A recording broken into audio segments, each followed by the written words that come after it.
Restream says we're going. However, I am going to vamp for just a second here because I have lost the first 10 seconds of stream every now and again. For as good as this platform has been to me, it does have its technical hiccups from time to time. But I suppose that's enough vamping for now. So now comes the part of the program where I say, "Hi, I'm Trevor, and welcome to Catching Up on Cinema." If you aren't familiar with the program, Catching Up on Cinema is a film analysis podcast wherein we introduce each other to films, expand our cinematic horizons, and, in essence, catch up on our cinema. So, it is the month of December 2024, the end of December 2024, or very near to it. And it is once again that very special time of the month wherein we do our very special Catching Up on Blu-ray episode. You may have noticed it is just me on camera this time.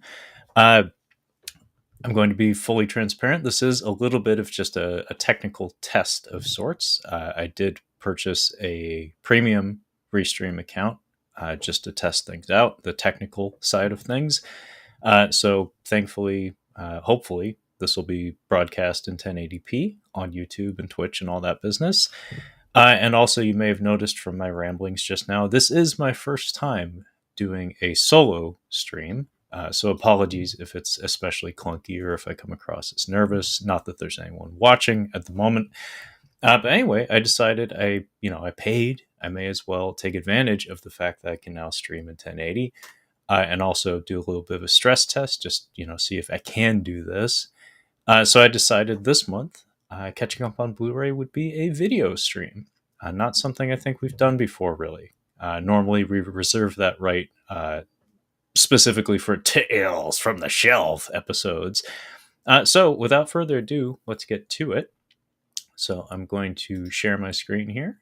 I feel like I'm doing a Zoom call at work now. So if you'd like to follow along with the home version of Catching Up on Blu-ray, you can do so by navigating to the lovely website of Blu-ray.com. You can see here in the top left corner, Blu-ray.com. This is the release dates page. So again, if you'd like to follow along with the home version of Catching Up on Blu-ray, you can do so by navigating to Blu-ray.com and then head to the /movies/release dates page, and it should drop you to whatever month is contemporary to when it is you're viewing it. So if you're not familiar with what a Catching Up on Blu-ray episode entails, essentially all I'm really going to be doing here today is taking a look at the physical media release calendar. So that would be Blu-rays, DVDs, and 4K releases, movies, TV shows, things of that nature, and just call out any titles that jump out at me for whatever reason. This also doubles as an excuse to form a shopping list for collectors such as myself and my very good buddy Brad from the Cinema Speak podcast, who I often do these episodes with. So without further ado, let's get to the calendar on the Blu-ray.com page. Now you will notice there are release dates associated with all of the entries listed. I'll be sure to call them out as we go. However, part of the benefit of doing things with a video component is that that's not as necessary as it normally would be if it was audio only. So if you're not aware, generally physical media releases occur on Tuesdays of each calendar week. So the majority of these release dates are going to fall on Tuesdays of each week. So our first major release date window here falls on December 3rd, 2024. And right out the gate, one of the big ones that jumps out at me is right here, Alien Romulus from 2024. This was directed by Fede Alvarez. You will notice there are a few editions of this on the calendar. There's the standard 4K. There's a steelbook with collectible artwork that looks pretty snazzy, if I'm being totally honest. And there's also, I believe, probably most notably, a VHS release of this. An actual studio VHS release of Alien Romulus was issued. I don't know in what quantity. I don't know how collectible it will end up being. However, I think that's a good indication of how much the VHS collecting hobby has grown in recent years. some friends of the show who I hope to have on the show very, very shortly here, EJ and Frankie from the Red Cow Entertainment / Red Cow Arcade YouTube channel. They are VHS collectors. Frankie more so than EJ, but they're very much immersed in that world. I myself am not. However, the act of collecting is something that fascinates me personally. It doesn't matter if that particular category of collecting is of interest to me personally. Just the act of doing it alone is of interest to me. So I actually wouldn't mind being involved in some of those conversations at some point. But yeah, a point I'm trying to emphasize here is that there is a growing community of VHS enthusiasts and collectors out there. And Alien Romulus did, in fact, receive a studio VHS release in 2024. That's kind of mind boggling, honestly. As for the movie itself, it's Alien, so I will purchase it. I've seen it in the theater twice. Once with a friend, and then again with my fiance and her coworkers. I have mixed feelings about it. There's some aspects of it that I thought were very solid, especially in terms of aesthetics. The look of it is kind of incredible at times, but the execution of it, I wasn't especially wowed by. I do still have quite a lot of confidence in Fede Alvarez as a director. His handling of the Evil Dead remake, I do think was very good. I do hold a lot of respect for that film. I think he executed it very well. Alien Romulus, there's just, I don't know, there's some wonkiness going on with it that just didn't entirely click with me. I suspect perhaps someday we'll do a full ass review of it. Honestly, I can't even remember if we did. We tend to review all things Alien on this show. But anyway, let's move on. It does look like Disney has several releases here in the form of The Mandalorian, Ahsoka, and Loki Season 2, as well as Hawkeye Season 1. All of these are Steelbook 4K releases for Disney Plus shows, none of which I've seen with the exception of Hawkeye. Hawkeye was all right.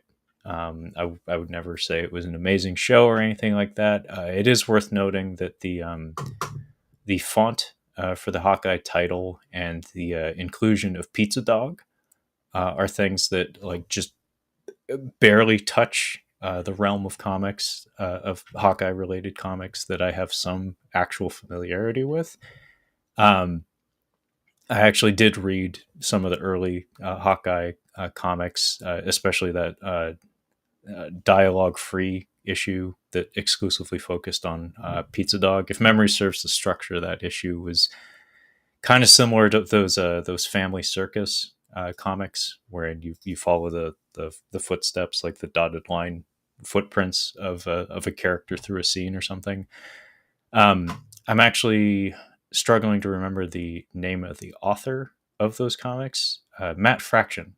I could be wrong, but I think it was Matt Fraction, and I believe he's a local to Washington. Not sure if Seattle proper, but I really like those comics a lot more than I like that show.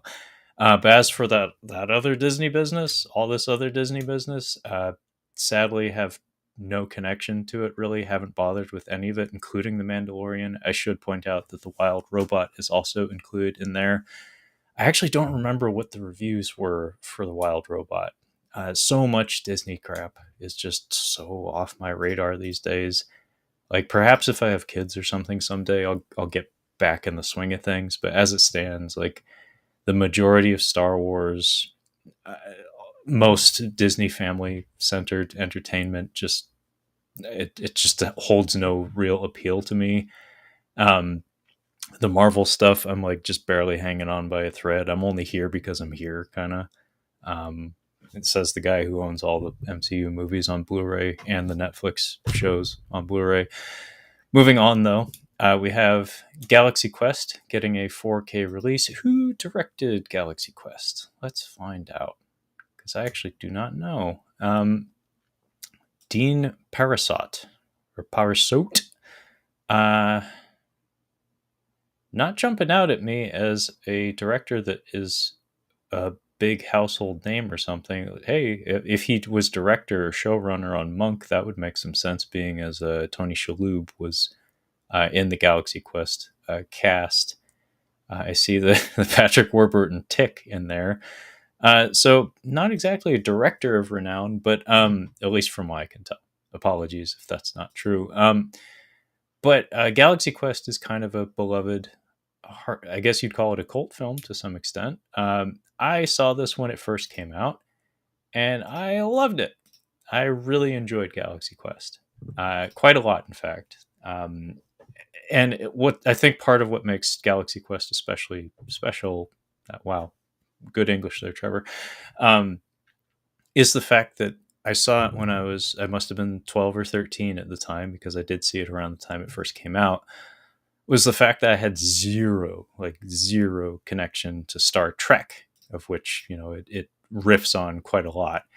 And the fact of the matter is, it didn't diminish my entertainment value of it whatsoever.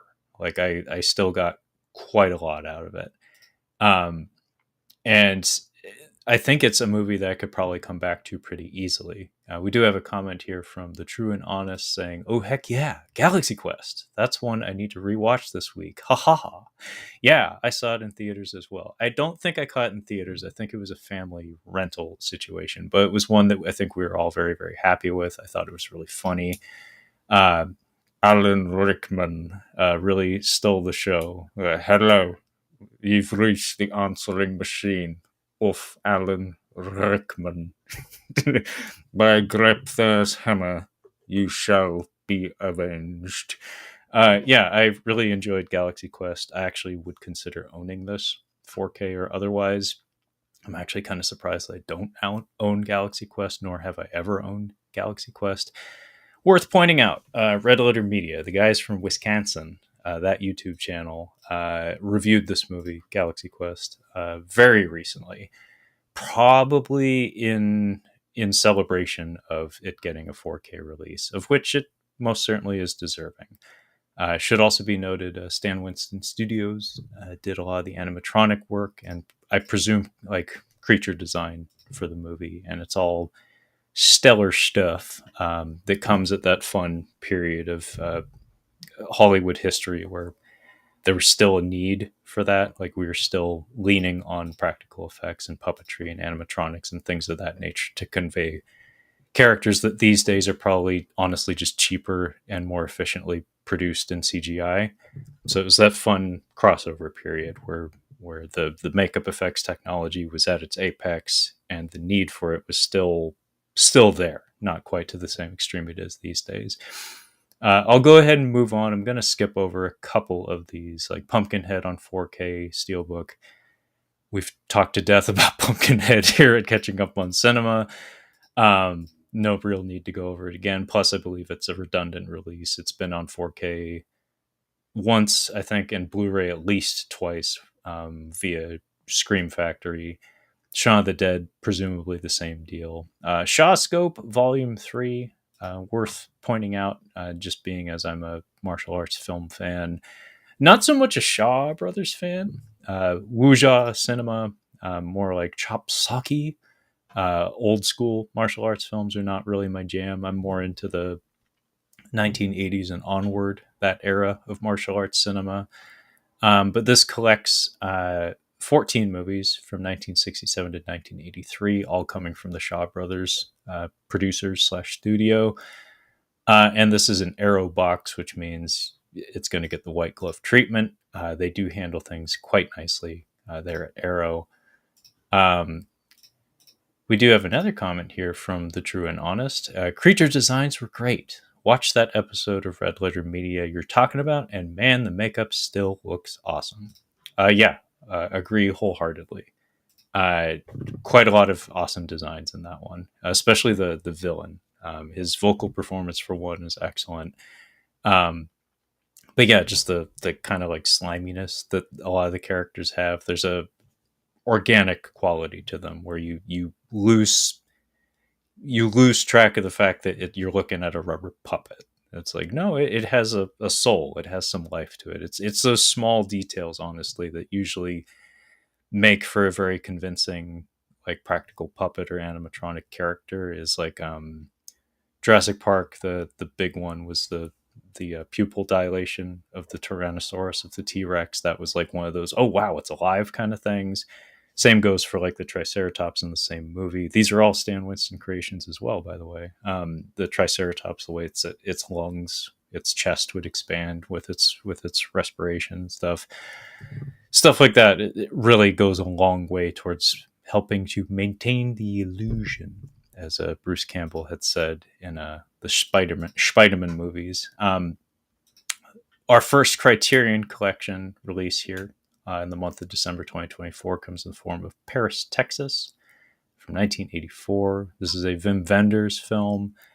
Not one that I've seen personally, although we do have a little thing that we like to say here at Catching Up on Cinema. If it's part of the Criterion Collection, it is probably worth your time. So not one that's on my personal hit list or to-do list, but hey, if Brad was here with me, Brad from the Cinema Speak podcast, there is a very good chance that he would say, oh, I'm getting that right away. But it's just me here today, and I'm not going to pretend to be enthused about things that I'm simply not. So in that same vein, I will also point out that a Cate Blanchett film by the name of The Gift is getting a 4K release from the year 2000.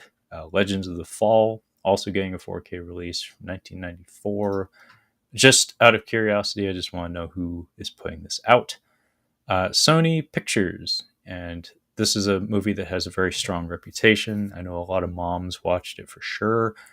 It's directed by Edward Zwick. He's got a sterling reputation for doing period films, like of large scales. He's an epic guy a lot of times. Brad Pitt, Anthony Hopkins, and oh hey, Aidan Quinn.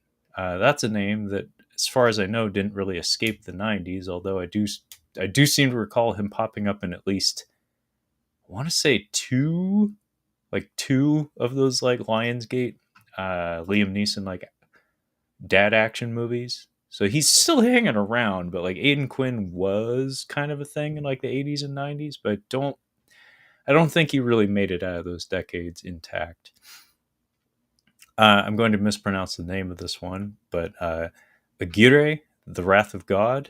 This is I think this was a Werner Herzog. That's correct. Werner Herzog film featuring his chosen star / nemesis, Klaus Kinski. Now, I do not recall if this was the movie that had the nightmarish production history behind it. It may not be this one, but I remember Kyle telling me some wild stories about the making of one of Werner Herzog's movies. Almost every time he and Klaus Kinski worked together, apparently it was a complete clusterfuck. But I think it was this one in particular that like garnered its own documentary or something, just because of how fucking crazy the production was. I apologize if it wasn't this film, but apparently it was a situation that was akin to, say, Francis Ford Coppola's Apocalypse Now, where the making of the movie itself makes for a movie in and of itself. Anyway, we have a 4K release of M. Night Shyamalan's The Visit from 2015, which I believe has a pretty divisive reputation. I've not seen it personally, though. I think Brad and Kyle both, Kyle being my regular co-host on Catching Up on Cinema, I think they both saw this one, and I think they both liked it. But I think the critical response to it has been kind of iffy. Pulp Fiction getting a 4K release. Is it debuting on the format? It doesn't look like it is, so there's no real reason to get into it if it's just a an anniversary release with no real new bells and whistles. Looks like Zack Snyder's 300 is getting a 4K steelbook. That's most certainly been on 4K plenty of times already. Watchmen. Speaking of Zack Snyder, Watchmen: Chapter 2 is getting a 4K release. This came out this calendar year. and just from Warner Brothers, obviously, being as they own the rights to all DC Comics properties. Although, funny enough, that Batman the Caped Crusader CGI animated show came out on Amazon Prime, of all things. I don't know what's going on. If was his what's his face David Zaslav, the CEO, the head of HBO slash Max. I don't know if he like sold off the rights to some stuff or something, but that was very curious to see a Batman property end up outside of the Warner Brothers slash HBO landscape. I don't know exactly what happened there. Anyway, this I don't know much of anything about this. I do know that, from what I understand, this is supposed to be a straightforward retelling of the Watchmen graphic novel or comic, um, written by Alan Moore. Uh, to date, we really haven't gotten one of those, so it is actually kind of interesting that they're taking it upon themselves to try to give us that. I can't speak to the quality of these, but I think this is the conclusion of the story. I could be wrong on that, but they divided it into at least two feature films, unless there's like a third one that is still in production or something. Uh, some perhaps something worth pursuing, like a straightforward retelling of the original source material, because the live action film differs from the original graphic novel in many regards. So like trying to retell it like in a more earnest fashion, like in a more sincere fashion, like maybe that's something worth pursuing. Not sure.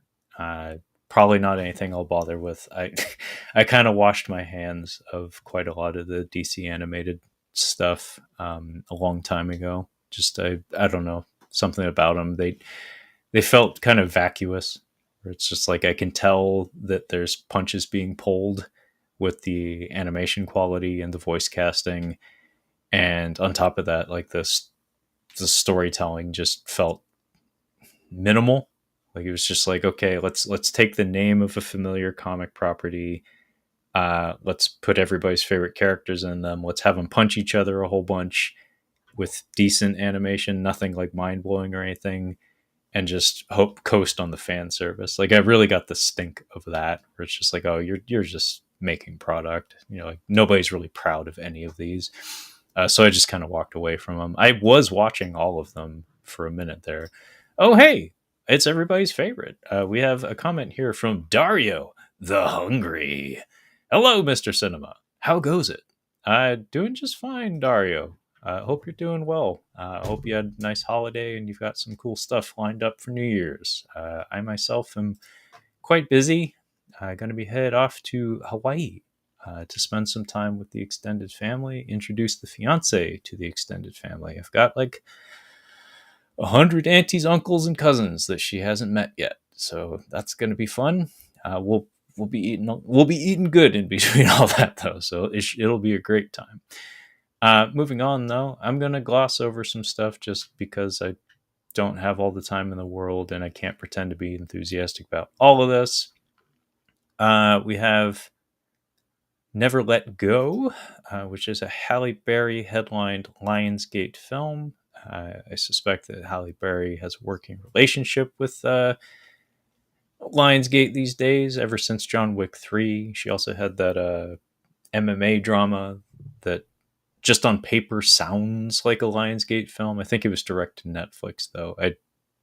Just something about her career trajectory since John Wick 3 just feels like, yeah, she belongs to Lionsgate these days. This is directed by Alexandra Aja, who is a pretty talented filmmaker. I have liked some of his films. I've not seen that many of them, but I do see here Crawl is probably the one that I hold the most respect for. It's the one that resonated with me the most. Mirrors, I've heard, is pretty all right. And P2, actually, I've heard is a kind of a sleeper horror cult hit of sorts, where it's like I don't think it has a huge fan base, but it is like one of those isolation stalker thrillers that is better than you might expect.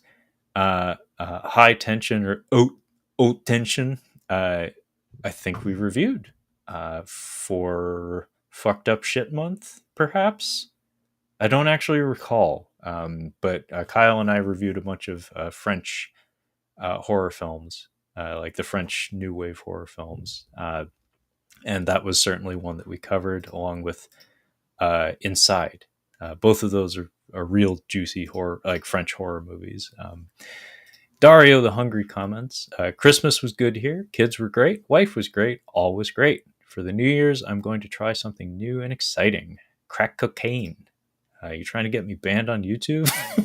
Dude, that sounds awesome. I hope you have loads of fun, man. Thanks a lot, Dario. I'm glad you're here. Hopefully you can stick around for the conclusion of this one. Always appreciate you in the Discord. You are a force for good in the universe. From what I can tell, anyway. I have no fucking clue what you do with your day job or with your days outside of the Discord. Moving on, though, we have Congo from 1995. This is a Vinegar Syndrome release, and I believe, it's getting a 4K release. I think this was, I don't recall if this was one that was like suddenly dropped and then gobbled up instantly. Famously, that was that was the case with Michael Mann's The Keep, which I know was a hot ticket. That was a real big deal 4K release from anyone, really, but the fact that it bore the Vinegar Syndrome name. In the collector space, if you're not aware, Vinegar Syndrome is kind of like the gold standard when it comes to these like indie, like boutique label releases. Their collectability is through the roof, and their quality is as well in general. This is a curious release, being as this movie is not very good. It's directed by Frank Marshall, stars Laura Linney, Ernie Hudson has fun in it. Tim Curry is chewing all the scenery, which is exactly what you want a Tim Curry to do. And Joe Don Baker gets to do some fun stuff in this. I seem to recall him yelling "God damn it" a few times and breaking some computer equipment. Always love seeing Joe Don Baker, Buford Pusser himself. But yeah, this is a funny release because it's a 4K release, but it's for a movie that I think virtually everyone knows is just not very good. It's worth pointing out that Vinegar Syndrome wisely hyped up the fact that Bruce Campbell has an extraordinarily small role in this film. I think he's seen on camera for a couple of shots. Spoilers. But yeah, I remember when Congo came out, it was, hot on the heels of Jurassic Park. Michael Crichton was kind of like the big author whose work was, continually being adapted to film around that time. Turns out like Jurassic Park was mostly what he brought to the table. Everything else was kind of but yeah, Congo, I remember that was the first audiobook I think I ever read. I was sick, and I think my mom got it from the library for me. And yeah, the book was fine, and the movie was also fine. Really, the only outstanding aspect of it is some of the character actors, like Ernie Hudson and Tim Curry, really do have a blast doing what they're doing in that film. And of course, the laser beams at the end. The laser beams and the volcano at the end are pretty cool. Like mowing down gorillas with a laser beam is just something that's inherently entertaining. I don't know what that says about me as a person, but that's a thing that happens in the movie at the very end. Moving on, though. Oh yeah, by the way, Delroy Lindo has a very small role in it, and "Stop eating my sesame cake" is a wonderful quote. That is something that I got out of my. Apparently, I've seen Congo a few times because I remember it very well. Moving on, though. I will point out The Last Starfighter is getting a 4K release. I think that's also a film that got a spotlight treatment on the Red Letter Media YouTube channel. Really, the only reason I like to point these things out is because I do firmly believe we've reached a point where physical media is always kind of has been a little bit of a niche thing, but I want to say the niche has narrowed to a point now that a humble YouTube channel actually bears influence on the world of film distribution via physical media. I want to say that YouTube channels like Red Letter Media, I don't follow many others aside from them, but I have to imagine people in that realm. It's such a small community that when when certain films are spotlit, when certain categories of films are spotlit, the people who are purchasing the distribution rights to these things are taking notice and acting on them very quickly in some cases. So I'm never surprised these days when I see a film get a Blu-ray, or like a film unexpectedly get a Blu-ray or a 4K release in like on a timeline that kind of matches up with when we get this YouTube content that lines up with it. Um, we have a comment here from Dario the Hungry, saying, I saw it when I was a kid. Unfortunately, do not recall a lot of it, except I did get a PS1 and a Saturn game. I assume he is alluding to Congo there. Yeah, the Congo Saturn game in particular. I've seen quite a lot of footage of it, and it looks like hot garbage. But it is a thing that exists, and it did find its way into blockbusters around the country, and in Dario's case, I guess his own home. I'm going to skip over December 6th here because I do not believe that's a traditional release date on the calendar. It's like an in-between date. So whatever is of consequence, I'll stick to what's happening on Tuesdays of each week. So let's bounce on down to December 10th, 2024. And right out the gate, we have a Criterion 4K release of the Coen Brothers' No Country for Old Men from 2007. This is Josh Brolin and Javier Bardem and Tommy Lee Jones. I believe Woody Harrelson, Woody himself, I believe, has a small role in this one as well. I've seen this movie exactly once. I do know it is beloved by many, including my regular co-host on the show, Kyle.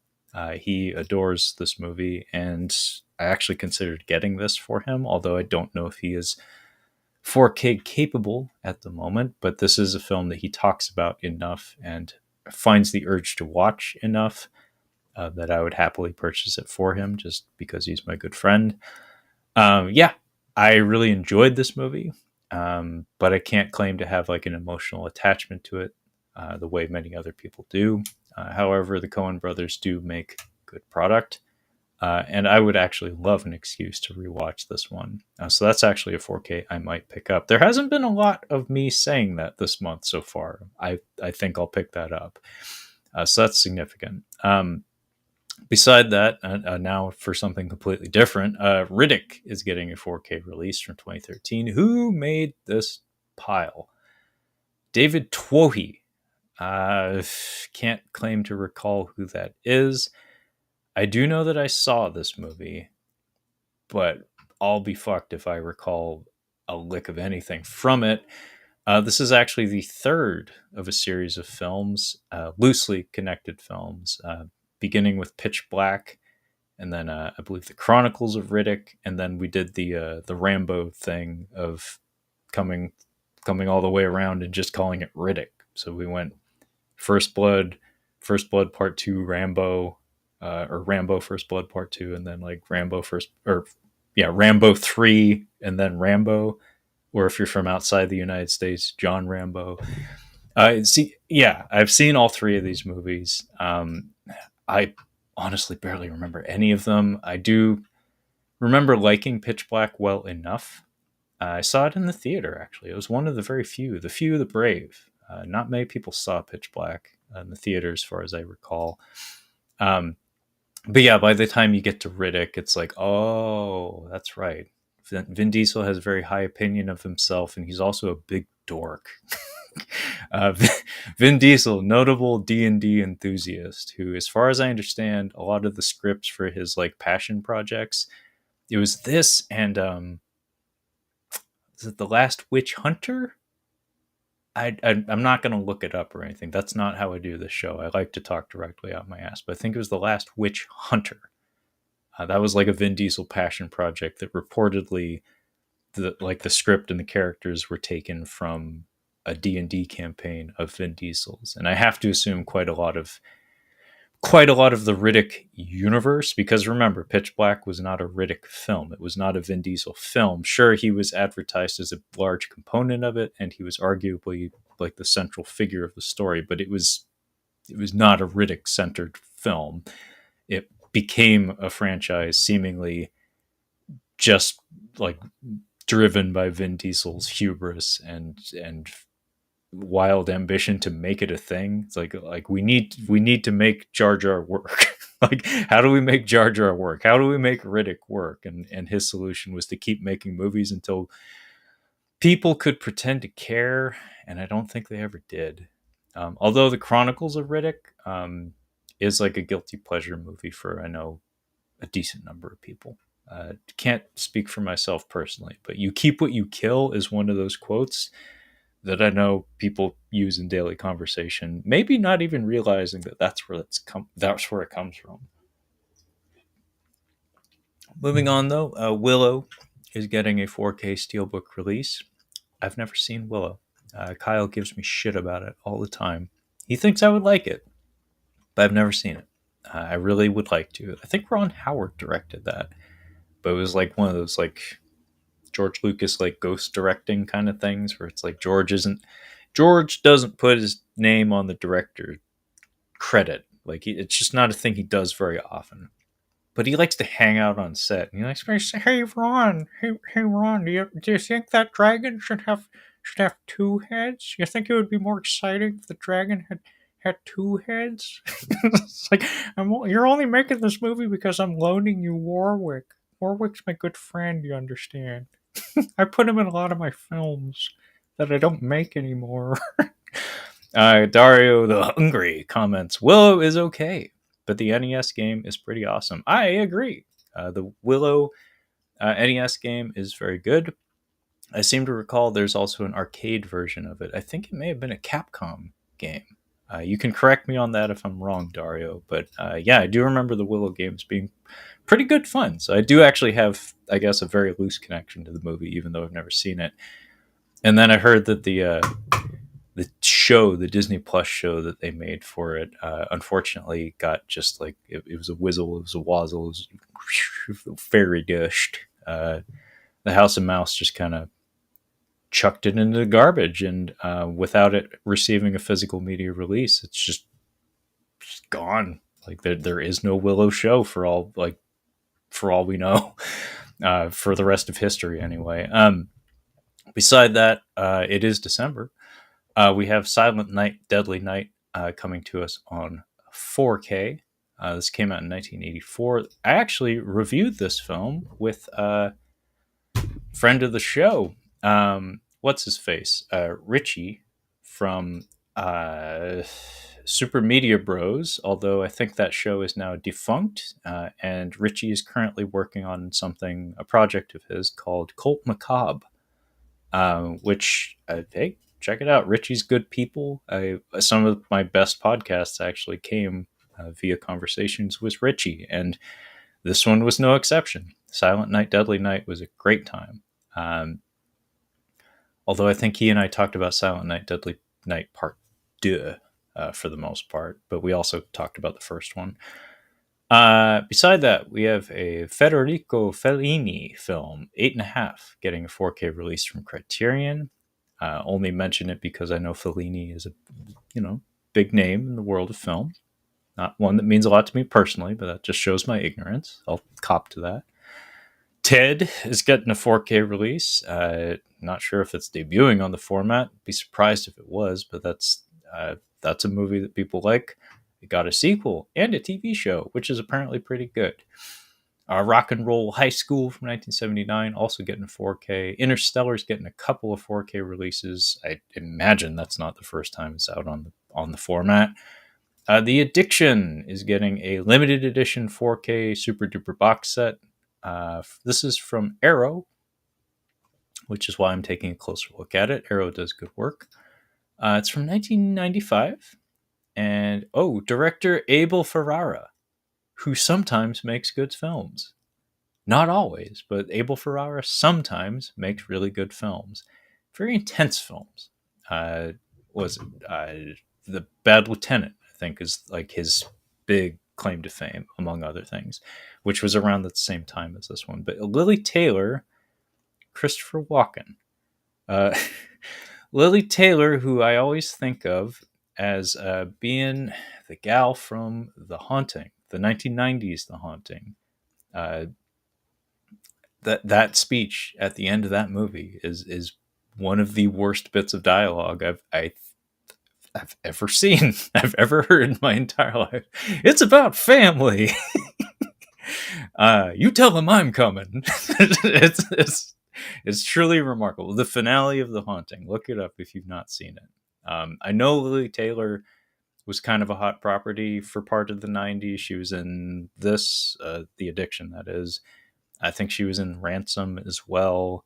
She did a lot of stuff in the 90s, so she was kind of a big deal, but The Haunting was not a good exhibition of what she was capable of. We have Wallace and Gromit, The Complete Cracking Collection. This comes to us from Shout Factory. And of course, these are the British claymation anime films. Very, very charming, utterly delightful stop motion animated films from Nick Park.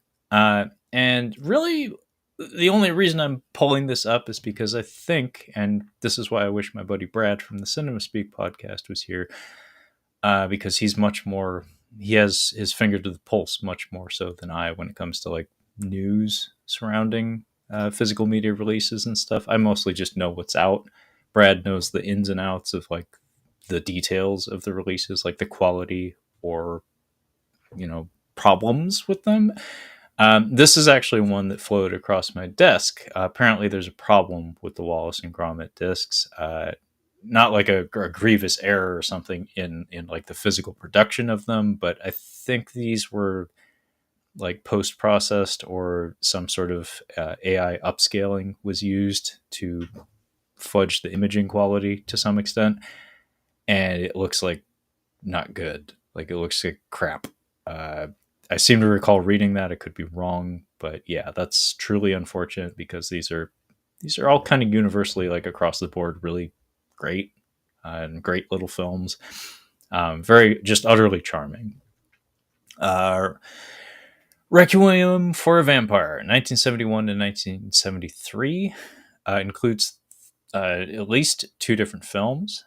That's getting a 4K release from, it looks like Indicator, just based on that colored strip you see here on the cover art here. The Escapees from 1981 is also an Indicator release, also a 4K release from them. I've said it for months now, probably a year, honestly, at this point. Indicator is one of those foreign distributors who have somewhat recently broken into the US market, who, as good as their reputation is, I just haven't found a title of theirs to pull the trigger on. I'm not that kind of collector. I have a curated collection. I don't just buy stuff to buy stuff. I don't see like a famous director or a famous movie or something of objective quality and say I need to have that because I need to have that. I kind of know my lanes and I stick to them. So stuff like this, it's like, oh wow, that looks really nifty. Like I've always wanted to see what Indicator's about, and their packaging is so pretty. It's not enough. They need to put out something that like speaks to me. And so far, their artwork is always eye catching, but I just haven't found the one to pull the trigger on. And it looks like I missed a bunch of comments here, so I'm gonna pause. And the True and Honest says, I loved Willow as a kid.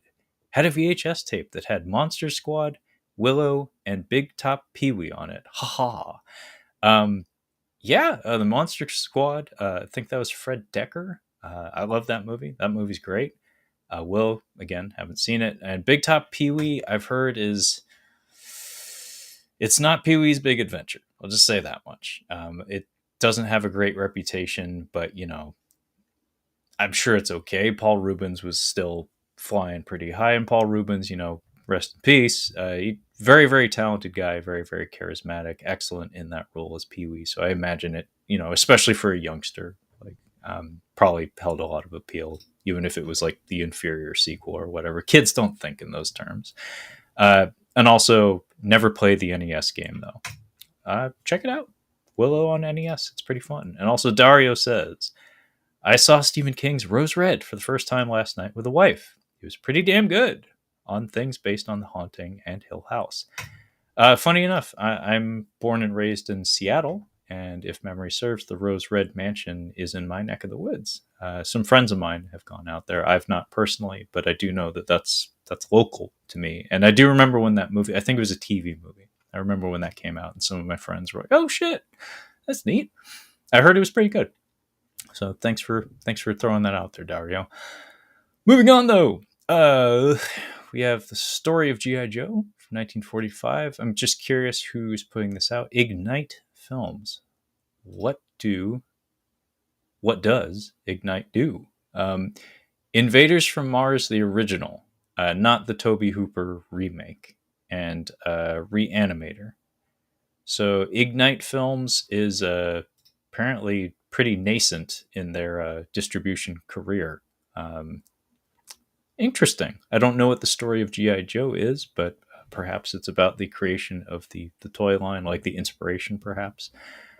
Who fucking knows? The Giant Spider Invasion is getting a 4K release from whom? From Dark Force Entertainment, who apparently specialize in schlock. Just looking at their previous releases. Oh shit! They put out Breeders.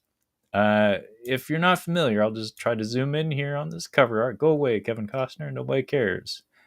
That show, by the way, said that to Kevin Costner. The showrunner said, "Get the fuck off my set, Kevin Costner. I'll do it myself." Breeders from 1997.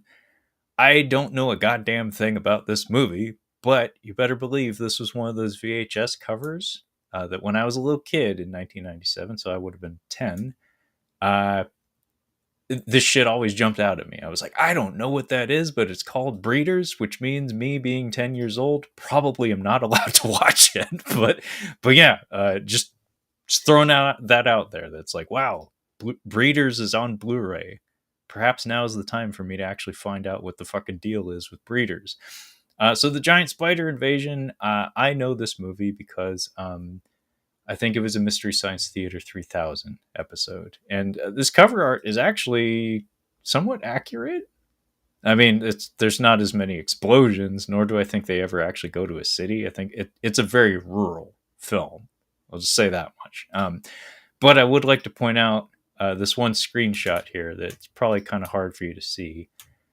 But these legs popping over this hill, that's what I remember about this film. Is there's an effect that they use in this film for the most giantest of spiders. It's a giant spider prop strap, like bungee corded on top of what I have to imagine is a Volkswagen or something, and then they just drive it around and then adjust the framing of the camera so you can't see the car underneath it. It's kind of special. By the way, another comment. The True and Honest says, adventure obliterates Big Top for sure. Confirmed from somebody who actually grew up watching Big Top Pee-wee. So yeah, the Giant Spider Invasion's getting a fucking 4K. Wow. The Toxic Crusaders, the series, is getting a Blu-ray. So this is the Trauma adapted cartoon series that was attempting to cash in on the Ninja Turtles, Street Sharks, Stone Protectors, Biker Mice from Mars, Captain Simeon and the Space Monkeys, Captain Bucky O'Hare, Cowboys of Moo Mesa trend of the 1980s and 1990s. Believe it or not, there are more. Feel free to clip that little spiel I did just then. I did do that all from memory. That was impressive. Acknowledge it. Toxic Crusaders, I remember the theme song. I remember the guy that had the big nose that would sneeze on things. That's the extent of my memory of Toxic Crusaders, because all of those things that I just mentioned happened on top of each other over the course of a couple of years when I was a little kid. So my sense of time was all sorts of fucked, and I just didn't have the bandwidth to actually understand like how much lasting power any of these things would have. And the fact that I recall this at all is probably pretty impressive, honestly. I do know that they fully attempted to cash in on this to the extent that they made a couple of video games for it. I think the Genesis one is kind of okay. The NES one is pretty garbage. Um, and actually, there's a indie game studio, I think, that put out a beat 'em up, like a TMNT inspired beat 'em up game for this contemporarily. So that's pretty cool. I always got a Zen, the Intergalactic Ninja vibe from the Toxic Crusaders. Just something about the color palette and the character designs made me think of that. And I think there may have been a little bit of that Captain Planet-esque, like environmentalist messaging behind both of them. Could be wrong on that. But yeah, Toxic Crusaders getting a Blu-ray for the entire fucking series, which I imagine is not very long nor very good. But hey, Lloyd Kaufman got to get paid. Dolph Lundgren's Men of War from 1994 is getting a Blu-ray release from MVD Rewind.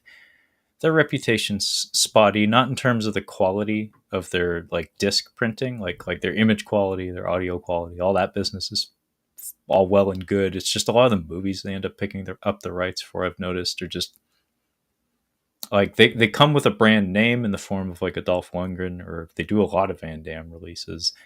But they're all kind of like lesser films from all of those people's catalog. So it's like for completionist purposes, there's some appeal there. But in general, I am very seldom like happy with MVD titles I end up picking up, where it's like I pick them up as a curiosity, being like, because it ends up being exactly what this is, this Men of War, where it's like, oh, it's Dolph Lundgren from, a few years past his prime, but hey, it's still Dolph. I wonder what that one's like. And then you watch it and you're like, no, it wasn't very good. Now, was it?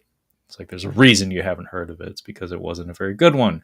And it was probably cheap to purchase the distribution rights because of it. We have Robert Duvall and Laura Dern in Rambling Rose from 1991. Oh, hey, something for me to ramble about. And I'll probably end up doing it tomorrow as well.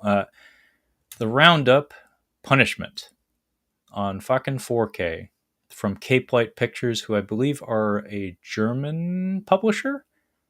Small German publisher, from what I can tell, just based on the trailers that they put on their releases.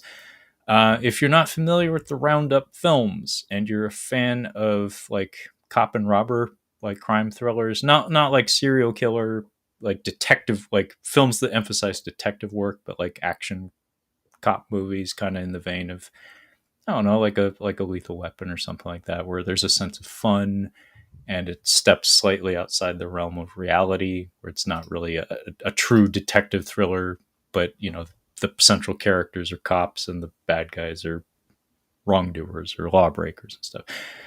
The Korean film series of The Roundup is, I love this shit. Like I really do love these movies. Began with The Outlaws, I think, in 2017. It's one of those franchises where it didn't even find its name. Like, it didn't find its branding until the second movie. So there's The Roundup. What is it called? I actually have it right here. Visual aid. Yeah. We got visual aids out the ass. So here, I'll actually switch the single for you. Sorry, I hit my mic. So we have The Outlaws. Excuse me.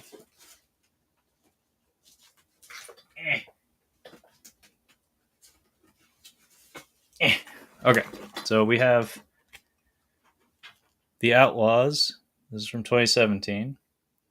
And that's a Ma Dong-seok, or Don Lee, if you're, not Korean. I'm not Korean, by the way, but Ma Dong-seok is his name. Big guy, big head, Korean man. The Outlaws, this is the Korean edition of the film, by the way. Works on Region A players, no problem. And also English subtitled.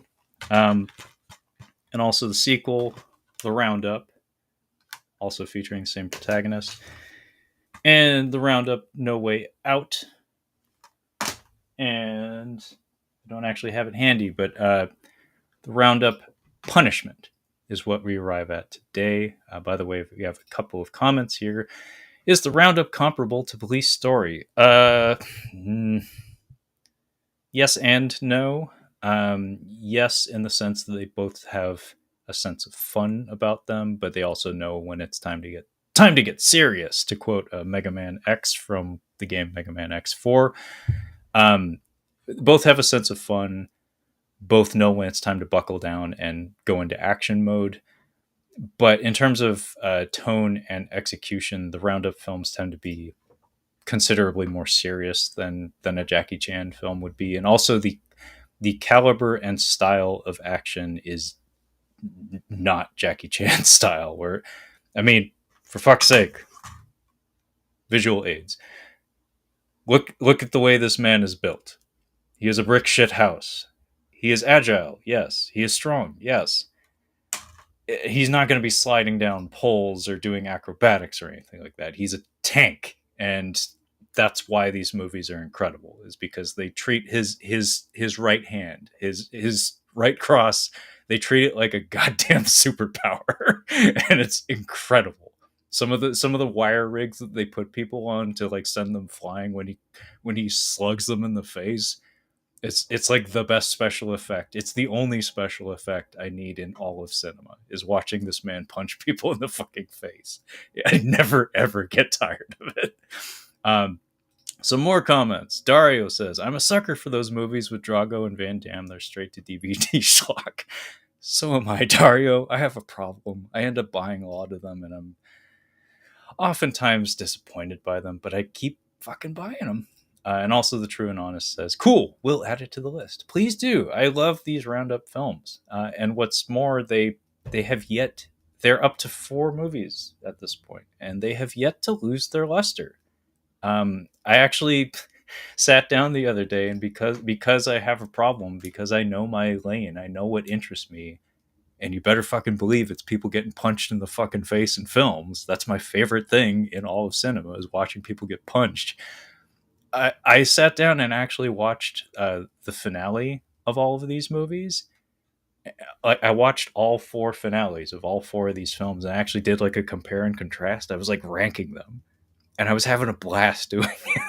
just watching this big Korean man punch people in the fucking face for half an hour. It was a great evening, a great solid investment of my time.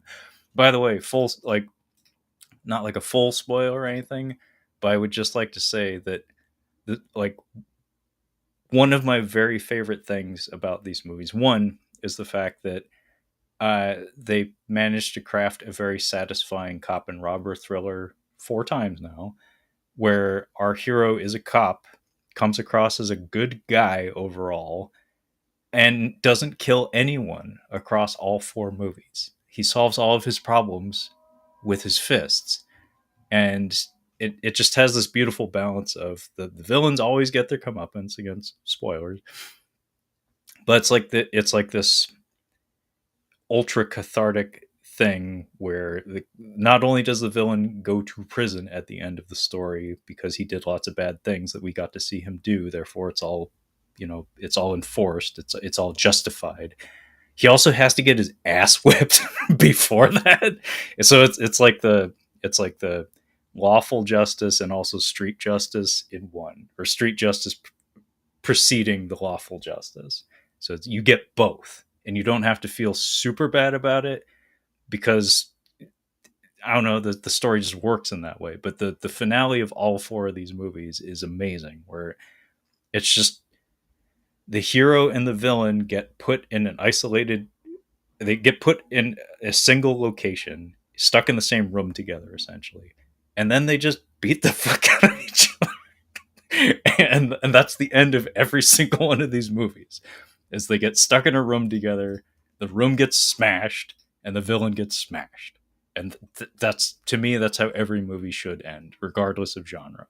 If I was a filmmaker, that would be my trademark, is Oh, I'm directing a rom-com? Well, it's going to end with a fist fight. It's like, oh, I'm directing a musical? It's going to end with a fist fight. It doesn't fucking matter. So yeah, these roundup films, I'm not going to claim that they're like high art. They're not the best movies of all time. They're not the best action movies of all time. Nor are they even close to some of the best Korean cinema in modern day. Um, but if you're in, uh, they check all my boxes. I'll just move right along and call out that there's a who Charles Band directed a film in 2024. So this is a contemporary full moon features release called Quadrant. I'm not a huge Charles Band guy. Like Full Moon isn't like my thing. I know that they have their audience and they never stop, never stopping. So that's just interesting to me to see Charles Band not only producing but also directing a film in 2024. It's apparently about AI or something. It's like It's like a computerized Jack the Ripper thing, which actually makes me think of that FMV game Ripper, uh, which is about Jack the Ripper in a cyberpunk game. Uh, Duchess from 2024. This comes to us from Well Go, and it's from director Neil Marshall, who, if you're not familiar, I'll just pull him up. He did The Lair for, I think that was a Shudder release, which I heard was pretty enjoyable actually. Like it's a simple monster movie, but apparently it has some nifty practical effects and it's not half bad. As far as I recall, Hellboy from 2019. This was what did him in. This was the David Harbour starring Hellboy, simply called Hellboy, by the way. That apparently tanked. Like this did not do very well, and in fact, I want to say, aside from home media, I think in terms of theatrical take, like box office take, I don't think Hellboy has ever had the juice. Although I do know that those comics are beloved. The Mike Mignola penned comics. I do know those are beloved, and I do like Guillermo del Toro's movies, both of them. But yeah, this one apparently didn't have it, and it tanked very badly. And I believe that's why we don't really talk about Frank Marshall, or sorry, it was Neil Marshall, a different director. I was thinking of Frank Marshall. Neil Marshall. I don't think we talk about him anymore, largely because of the failure of this one. But Dog Soldiers and The Descent from 2002 and 2005, respectively, those were what put him on the map. And I do have quite a lot of respect for both of those movies. I saw The Descent in the theater. It was an awesome experience. Very, very pulse pounding, very gripping.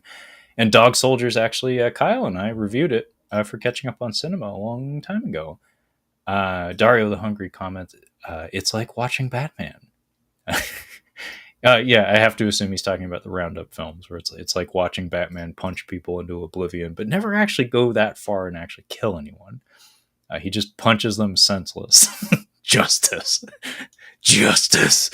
And also, we've reviewed Doomsday, so I guess we've reviewed a couple of Neil Marshall movies, but he was one of those guys that I feel like he had his moment, and the moment has passed. So now he's doing movies like Duchess, which I couldn't tell you a goddamn thing about it, but I'll tell you this much. It's from Well Go, and it's straight to video, so he's not where he was. Moving on, I will point out Bangkok Dog from 2024 is getting a Blu-ray release, I presume, from Well Go. Hey, it's Well Go. This has one of the fellas from the Marshall, I think it's called the Marshall Club, like social media / YouTube channel. I think his name is Brian. I apologize, I don't remember his name. Anyway, it's a trio of young fellas who all are featured, I believe. Maybe one of them's missing, but they are in a little film by the name of Paper Tigers, which actually was filmed in my backyard in the International District, portions of it anyway, in the International District in Seattle. So that was a big deal for me. I mean, the Paper Tigers is a very, very small indie martial arts film, but very enjoyable. I like it quite a lot. And Brian, I think it's Brian Lee, maybe Brian Lay. He and that trio of people from that martial club group have been making waves in Hollywood. Like they are going places. They are becoming a presence in the stunt and martial arts realm aspects of the film industry. They are also featured in Everything Everywhere All at Once, in what I presume is kind of a big deal action sequence in the film. Uh, and one of them is also in this film, Bangkok Dog, as like a major antagonist. So he's gone international. He's not only doing American films, he's also venturing to Thailand to work with their stunt crews. So these guys are all going places. One of them also was Death Dealer in Shang-Chi and the something 10 rings. Can't fucking remember the whole name of that movie, but point is, I think they're called the Martial Club. Check them out if you're into martial arts on film, because they're going places. They've been places. They're doing stuff. We have a couple more comments here. The Descent was a solid watch. Very claustrophobic. Sequel wasn't as good, in my honest opinion, but that's how it goes sometimes, says the True and Honest. I actually haven't seen the sequel to The Descent, but I have to imagine it's inferior. Wouldn't mind actually checking it out, but yeah, I haven't heard much of anything about it, the sequel, that is. So let's move on down. And December 17th, Demolition Man is getting a 4K release from Arrow. This is a big deal release for them and us who consume physical media. This is from 1993, and apparently it has 2 cuts.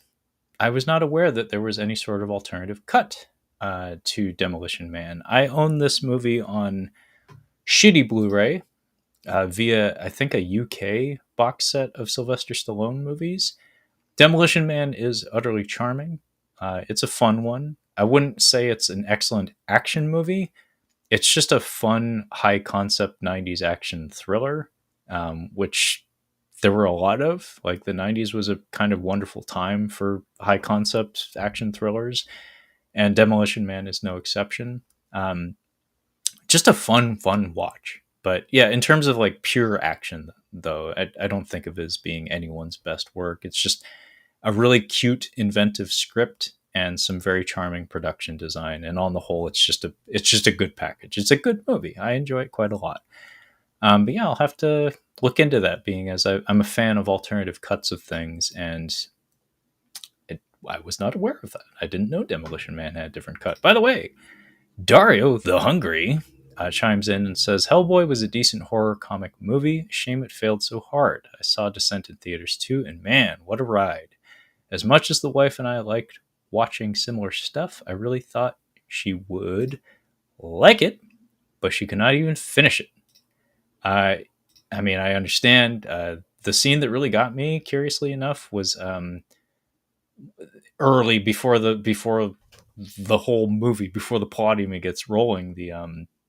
There's a bit where somebody gets stuck in a narrowing tunnel, and I didn't realize that claustrophobia was something I would have to worry about in my life. I've not experienced it personally, but seeing someone else in that kind of peril made me realize I don't like that.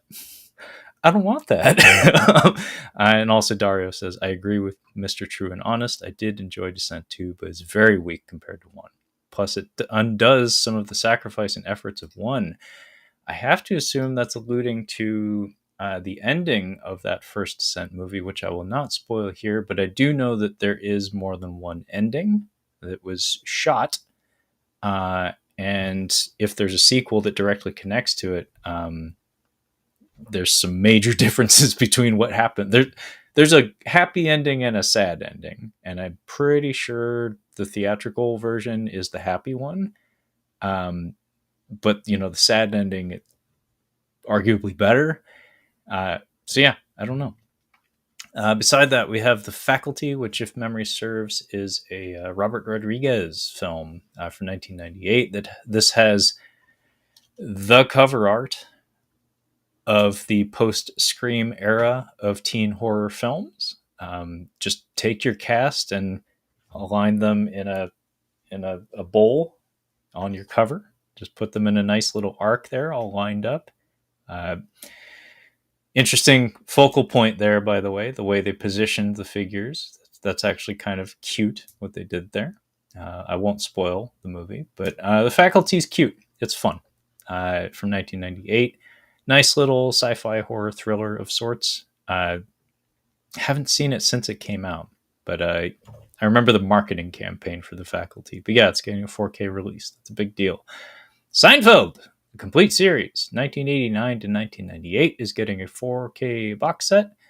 That's cool. I mean, it would be cooler if it was harder to come by, but Seinfeld has been fairly ubiquitous for quite a while at this point across streaming services and terrestrial television on top of that.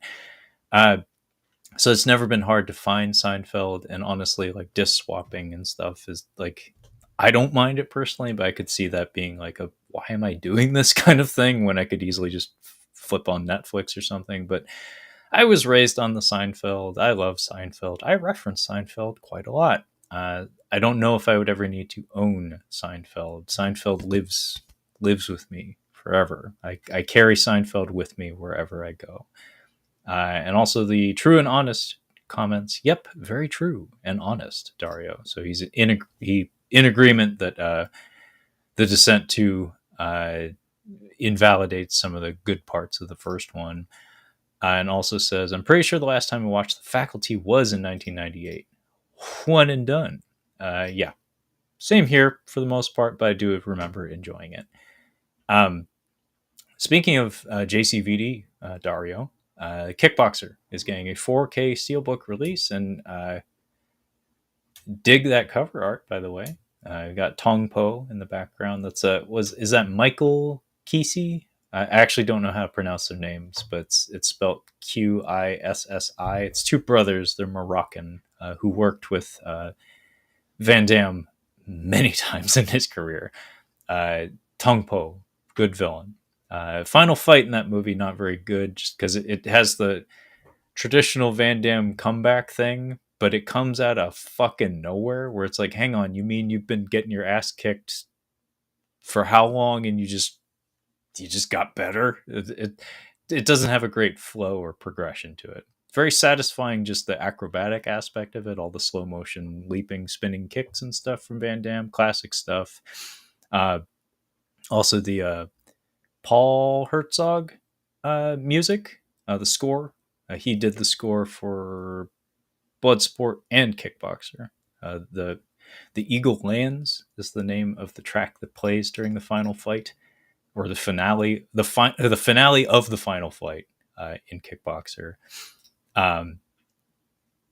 Good stuff, even if the choreography is kind of like meh. The Holdovers, it's from 2023. It's getting a 4K release from Shout Factory. This comes to us from director Alexander Payne, stars Paul Giamatti, Dominic Sessa, and Divine Joy. Randolph. I really want to see this movie. I have not as of yet, and I do know that it was given a staggered release. It got a Blu-ray initially, and perhaps due to strong word of mouth or strong Blu-ray sales or something, or strong showings on streaming, perhaps, it is now getting a 4K release, which, from what I understand, having listened to Frankie and EJ from the Red Cow Arcade / Entertainment YouTube channel talk about this one, it's supposed to be really good, and I would really, really like to watch it. I don't know when that's going to happen, but both my fiance and I have it queued up on the TV, like on the streaming services and stuff, so it's a someday watch for me, but not anything I think I would just blind buy. Transformers 1 is getting a 4K release on it's from 2024, and who directed this guy? Paramount Pictures, and from Josh Cooley. Not that it really matters, it's an animated film. I don't put as much stock in directors of animated films as I do for live action ones. I have heard this one's actually pretty good. Like everything about the marketing of it, I think was sending perhaps the wrong message. It looked like mega crap, honestly. But the story of this one about the initial friendship and then eventual schism formed between Optimus Prime, or the man who would become Optimus Prime. I actually forget what his name prior to becoming Optimus Prime is. Uh, it's about the two of them coming up together and then splitting apart. I've heard this is actually a pretty good movie. And my older brother, who got into Transformers Gen 1, by the way, before I did, who subsequently got me into it, he actually was talking about it the other day and was considering checking it out. So maybe he and I could review that one or something. Might be kind of fun. Uh, Joker Folie Deux. This is the highly divisive Joker film. It's also getting a 4K release from Warner Brothers. Um, First one made $1 billion famously, uh, and this one is a musical in some regard. In what proportion, I'm not entirely certain. But the reviews for this one were shockingly bad. In general, folks didn't seem to like it very much. Worth noting, Frankie, again, from the Red Cow Arcade / Entertainment YouTube channel, he actually defended this one. Sounded like he liked it quite a lot. Doesn't mean that he loved it and thought it had no problems, but he did see value in it. He did derive some entertainment from it that a lot of other people did not. I've not seen it myself. I will watch it eventually just because I'm curious. But it was really interesting seeing some of the, I don't know, pseudo social political conversations happening parallel to the release of this one, because the first one had some inflammatory content and seemed to attract perhaps a little too much attention with a lot of the wrong people who perhaps misinterpreted it. Um, and this one, like, there was some rumors or tinfoil hat theories that perhaps it was like an intentional rebuttal of some of the ideas put forth and espoused by that first film, where it's like, this is what happens when a message gets put out there, gets perverted, turns somewhat ugly, and the people who put the message out there in the first place make a lame attempt to roll it back. Um, I'm speaking completely on my ass, being as I haven't seen it. But I do know it's a very divisive film, and I will end up watching it. By the way, we have some comments, which I'm sorry if the comments come in a little later than when they're issued. It's just how Restream works. Plus, I'm not actually monitoring the chat as closely as I perhaps should be. The True and Honest says, I think TMNT Mutant Mayhem had the same issue. Marketing wasn't great, but the movie was a ton of fun. Slick art style as well. I believe he is alluding to Transformers 1. Yeah, 100%. I believe that was the case with Mutant Mayhem as well. I haven't seen it, but every review I've seen of it for the most part has been excellent. The art style and the animation in particular were lauded as being right up there with, Spider-Verse kind of stuff, which it's impossible not to think of when you look at it. Same goes for that last Puss in Boots film. But yeah, I heard Mutant Mayhem was really good as well, but underseen, unfortunately. Anyway, Terrifier 3 on 4K. This came out in 2024 and gets to do the double dip of, I think, being a Halloween release. And now when it comes to the home media release, it gets the double dip in the form of having a physical media release in the Christmas season. And it's also a Christmas themed slasher movie. So, hey, good job, Terrifier. Well done with your marketing campaign and your release strategy. I wouldn't say that I'm like a huge fan of the Terrifier films, but I have and will continue to watch quite a lot of slasher movies in my lifetime. And Damien Leone's Terrifier movies they've kind of become like a gold standard of sorts for this increasingly niche subgenre of horror. There really aren't that many traditional like hack and slasher movies anymore. There was a time when you couldn't round a corner without running into one, like in the early 80s and stuff. But these days we've kind of moved past it. There really aren't that many of them. So it's a little bit of like a lost art of sorts, and the standard of quality for the effects work and just the blunt straightforwardness of the Terrifier films is charming in how straightforward they are. And I think I went on record because Kyle and I did review this one. Kyle and I actually got together in person, went out to the theater and saw Terrifier 3. And he and I both really enjoyed this. I think I actually think of it as the best one in the whole series so far. The first one is slight, like there's really nothing to it. Second one gets lost in the weeds ever so slightly with some of its lore, and also it drags some serious fucking ass in that last half hour or so. Um, and the third one, just I don't know, that it was funnier. The kills were of equal, if not greater, quality than that of which came before. The quality of the filmmaking felt slightly elevated. It feels like Damien Leone as a filmmaker is growing and learning. And I hate to say it, but like I'm in. like keep them coming. I don't own any of these movies in general. I don't purchase horror movies. It's just not something that I care to get into because there's just too goddamn many of them. But that was a fun theater watch for me and my very good friend who only very recently moved back into my neck of the woods. So actually only just now have had the option to go see movies with him again. So this was a fun evening for both of us. We have more comments coming in. My God, it feels weird having an audience. The True and Honest says, no way, they did that intentionally with Joker 2. Purposely bombed that movie, but they want to release that Batgirl movie with Keaton, but they don't want to release the Batgirl movie with Keaton. Excuse me. Give me a break. Haha. I get what you're saying, though, Trev. Yeah, no, I imagine you're correct that they wouldn't purposely tank their own chances for success. That is kind of silly when you think about it. It is a business, after all. I'm still salty about Batgirl. Can't get enough of Keaton Batman. Haven't seen Keaton Batman since Batman Returns. I did not watch The Flash. I just couldn't do it, man. Batman Returns is probably my favorite Batman movie. I love Keaton as Batman, but Flash, man, didn't do it for me. The Batgirl movie, I don't know what I would have expected from that one. I could be wrong, but I think that was from the fellas who have done the most recent Bad Boys movies. If that was the case, those movies are highly like visually dynamic. They're not lacking for energy.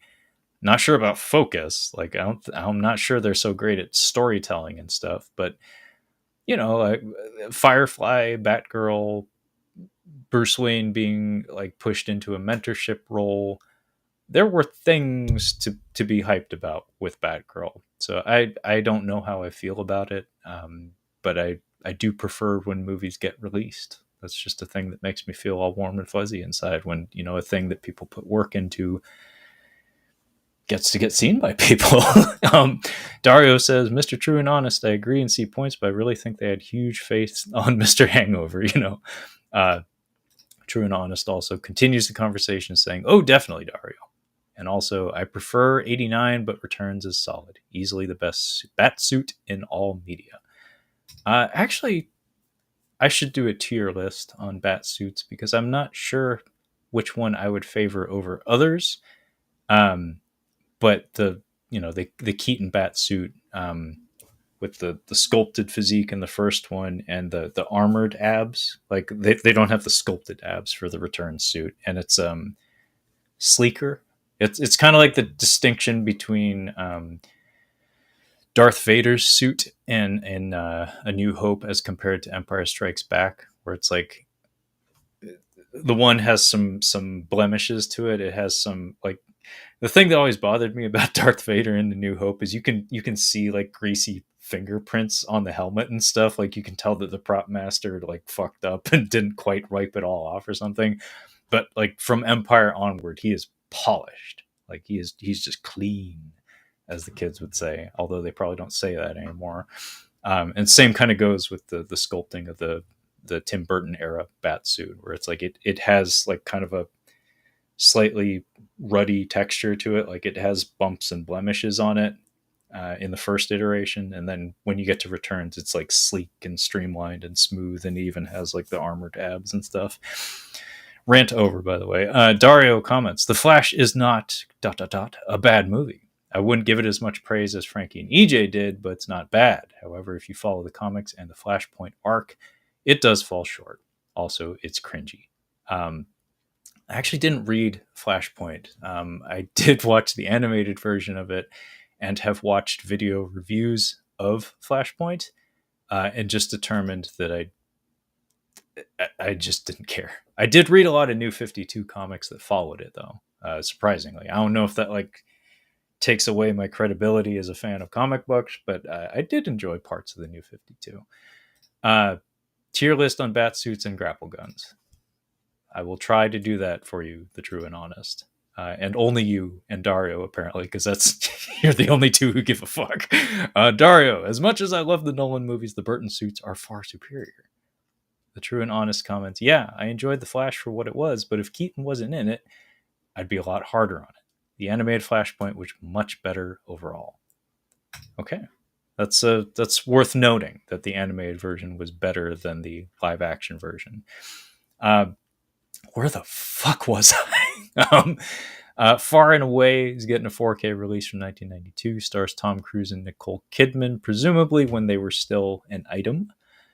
Below from 2002 is getting a 4K release from Kino Lorber. I am a sucker for deep sea thrillers, especially if they involve monsters. I don't know if this one involves monsters, but I love deep sea thrillers anyway. Submarine thrillers, underwater habitat thrillers, things of that nature. It's just a very, very, very small, very specific subgenre of film that I absolutely love. This is from, hey, David Twohy. I think we saw his name a little earlier as well. Written by Darren Aronofsky? What the fuck is this? Stars Matthew Davis, who I wish I could recall who that is, but I can't. Bruce Greenwood, the man who plays politicians. Olivia Williams, whose face isn't coming to mind. Holt McCallany, that would be David Fincher's go-to guy ever since Alien 3. I like Holt. I like him a lot. And Zach Galifianakis? Zach Galifianakis is in this movie? What in the fuck is this? I'm just gonna read the plot description because now I'm intrigued. This is just batshit crazy. The people involved in this. In 1943, it's a period film. Very cool. World War II era. The crew of the USS Tiger Shark, an American submarine in the Atlantic, rescues 3 survivors of a British hospital ship that came under German attack. One of the survivors, a nurse, raises tension among the all-male crew. Ooh. From the moment she steps aboard, Commanding Officer Lieutenant Bryce does his best to keep the unruly crew in line, but after suffering damage from a barrage of Nazi death charges, a series of increasingly spooky occurrences begin to rattle everybody aboard. I want to know what that is. Below, from 2002. I don't think I would blind buy that, but I'm going to write it down, and I'll see if I can find it on streaming or something, because that sounds like my kind of schlock. And it comes from some of the people involved in that. Very surprising.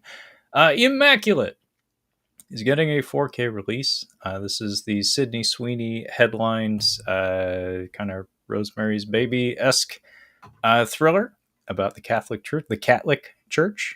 I've heard this is actually pretty good. Sydney Sweeney really has taken advantage of her moment ever since that. I don't remember the name of it, but my fiance made me watch it with her. It's the Glenn Powell rom-com that she did. Ever since the massive success of that, seems like she and her agent or whoever have been like hustling to strike while the iron's hot, while her name is still out there. And she's not a selling point for me. Not in the slightest. but I admire her hustle.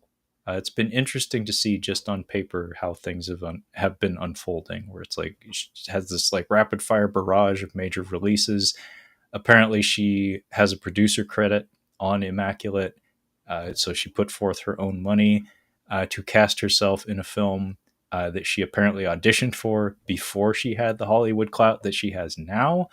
So she basically rolled backwards in her Rolodex and was like, oh, hey, that thing that I wanted to do before I can do it now. Let's do it using my own money. I thought that was really neat. Just the fact that she already has like a production company, I think, and is already acting as a producer shows a lot of initiative, and I think is probably going to be the future and has been the future for a lot of entities in Hollywood. It's like if you want to control your own destiny, it all lies with the money. And to see her be young and nascent in her career and like just going for it has been kind of neat. And also she has a high profile drama on the horizon where she's I don't know if anybody's aware of this, but she's playing Christy Martin, I believe, in a it's a drama about a female boxer who was of some renown in the 1980s and 90s and onward. Actually, Christy Martin, I think, had a very long career and also a wild life story. Good material, excellent real life material, like biography material for a film. So she's seemingly committed to that role. It's a high profile drama movie, sure to drum up some award season buzz if she ends up doing it well.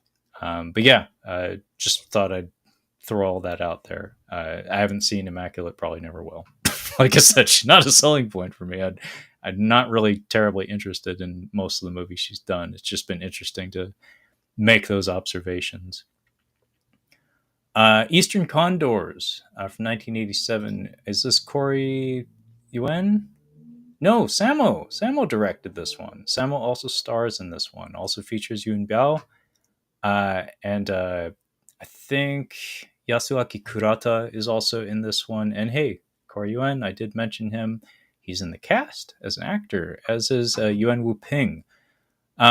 This is actually getting a Criterion release. Eastern Condors has long been on my to-do list for 1980s Hong Kong action cinema.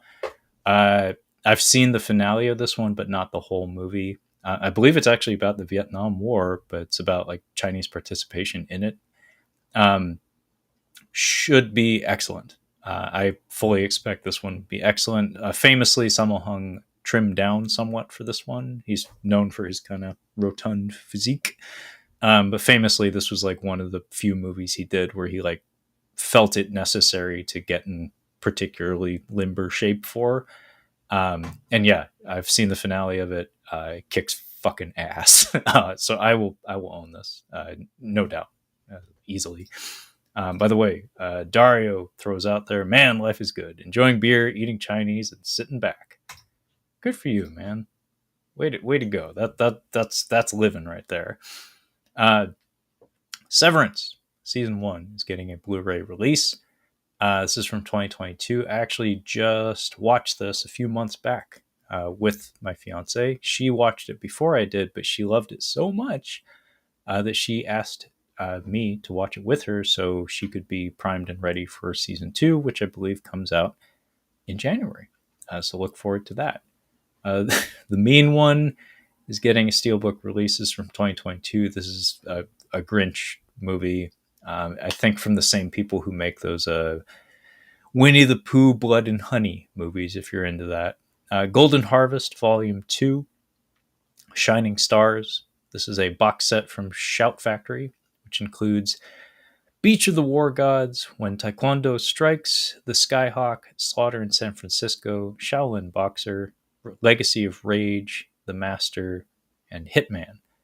I will be totally honest and say that I only know those last 3 movies.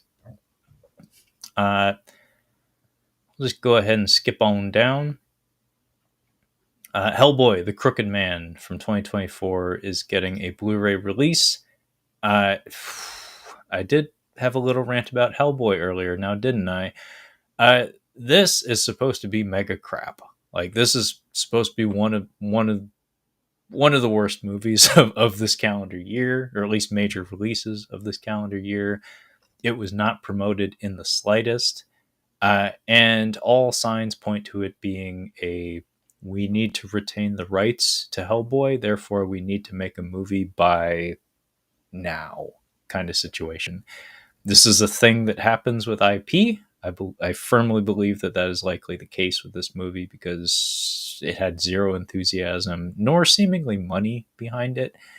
It's just a movie that got made, and sometimes that's what happens, man.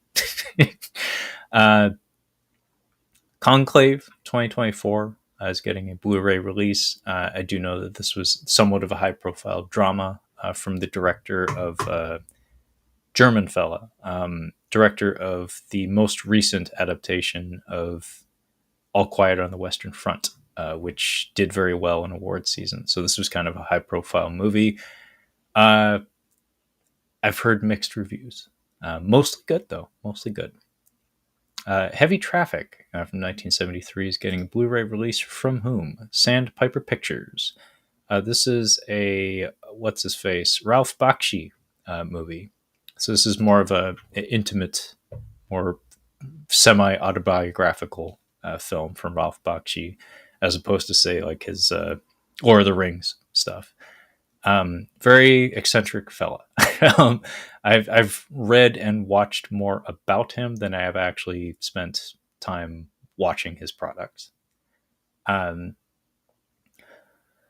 Mulholland Falls is getting a Blu-ray release from 1996, and The Pope of Greenwich Village is getting a Blu-ray. This is from 1984. I believe that is the exact same cover art that they used for the DVD release. I know this because this was a movie that my dad would talk endlessly about.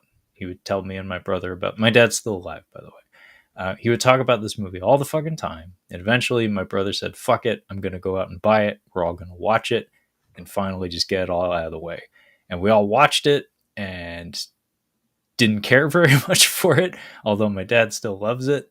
And these days I just think of it as the movie where Eric Roberts goes, Charlie, they took my thumbs. And also it has one of my favorite, like the most memorable moment in the movie for me personally was when Mickey Rourke is having a bad day and he's walking down the sidewalk and some guy walks past him and they like bump shoulders and the guy says, hey, Mickey, how you doing? And then they bump. And then within 2 seconds, the guy whips around and says, hey, fuck you.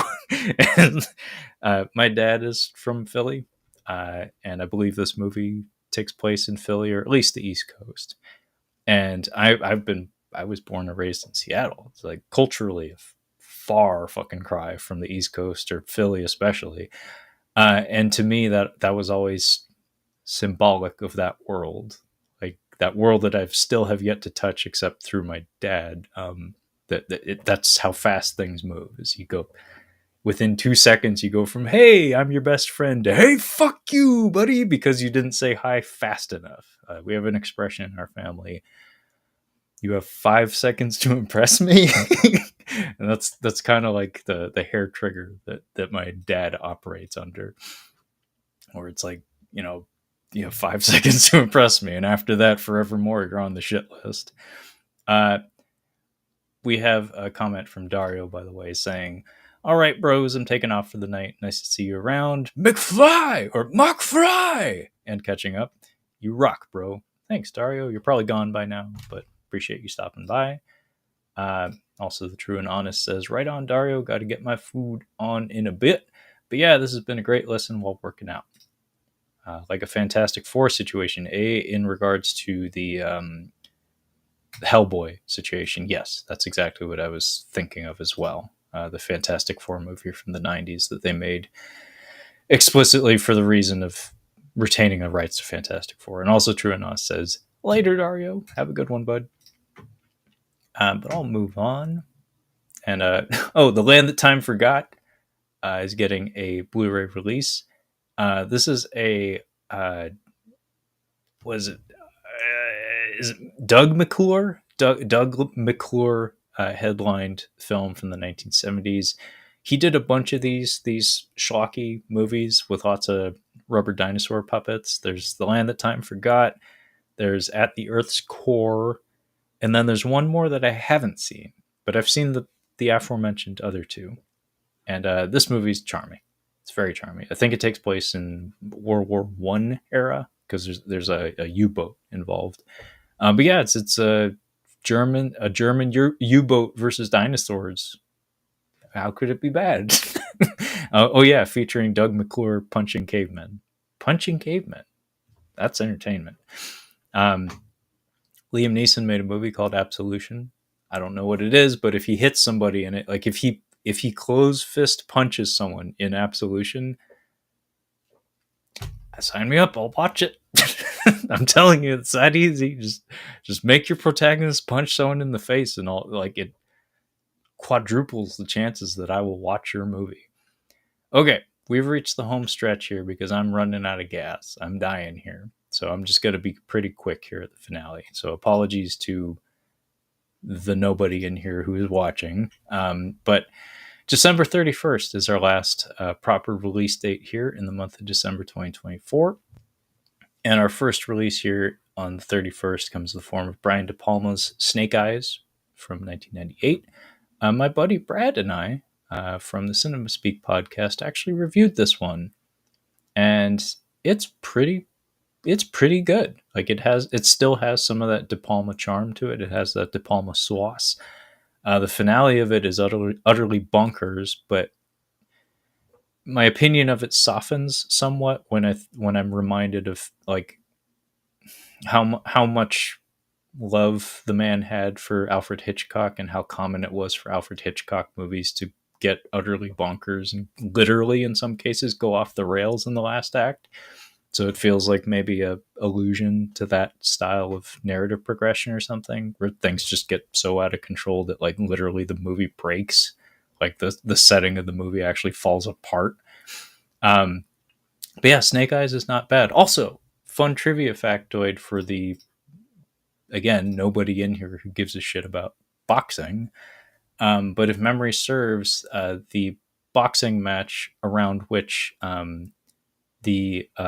no wait, I'm talking about something else. I apologize. I think that may have been Ocean's 11. The trivia factoid that I was thinking of was I think it was like Lennox Lewis and Vladimir Klitschko. I don't believe ever fought in real life, but I think it was Ocean's 11 where they're actually in the same ring together, like as actors. Like they actually had the fight in fiction, but it never actually happened in reality.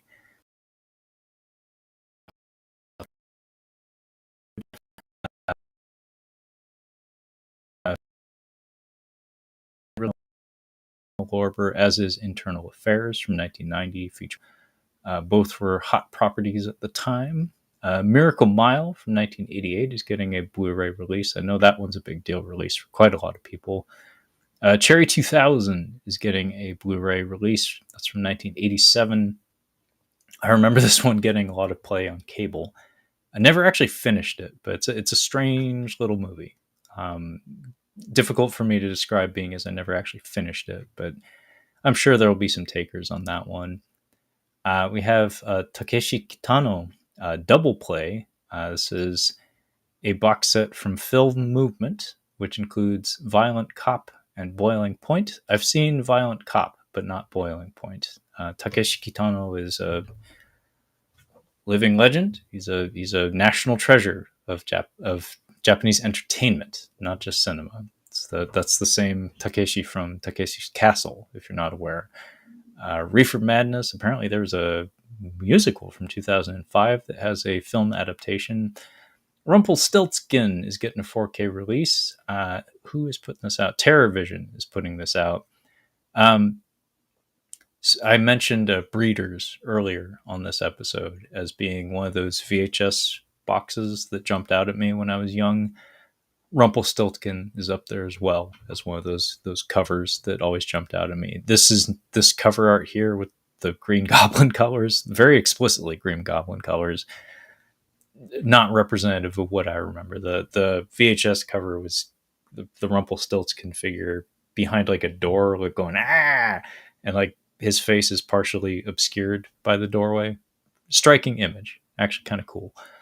Uh, Mr. Monk's Last Case, a Monk movie. I mentioned Monk and Tony Shalhoub earlier.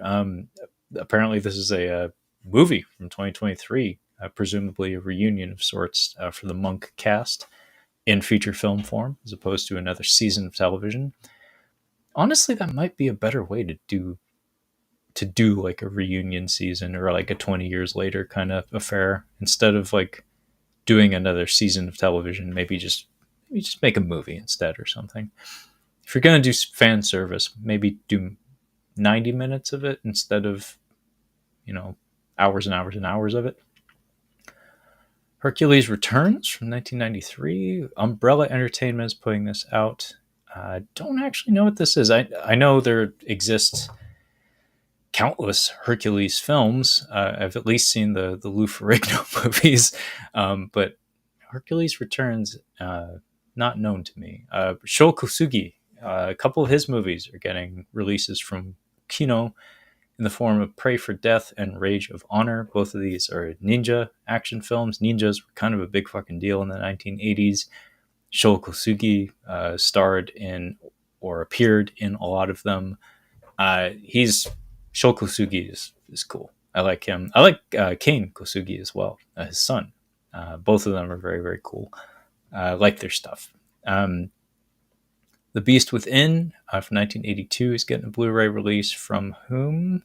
Kino. Also, big week for Kino. I think this was the movie that had the wild bladder effects. There's a series of Blu-rays called In Search of Darkness, which are about the 1980s era of horror cinema.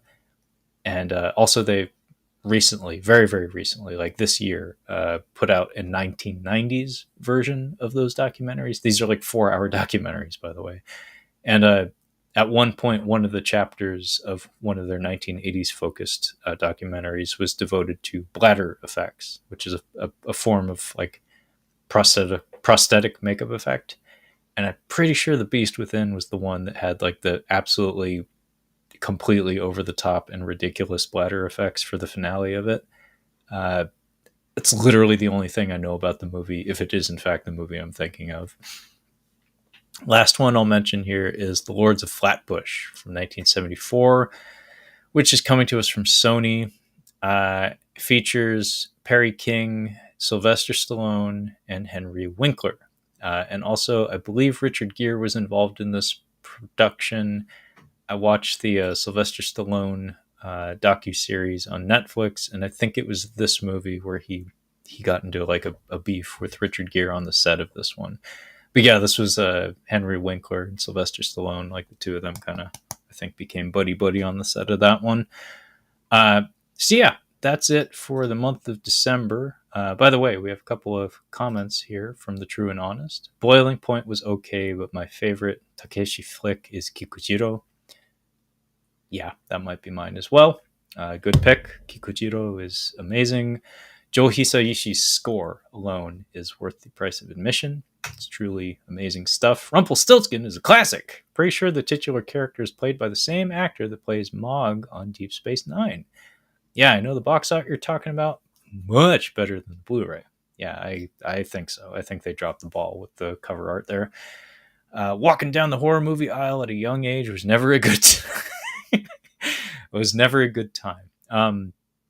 Yeah, I remember being spooked by a lot of cover art when I was young, but it's part of the fun of doing a movie podcast is I get to revisit all that stuff. And we actually did a VHS cover art event month here on the show where Kyle and I went back and decided to force ourselves to watch some of those movies that we didn't know much of anything about, but we just remember the art for them.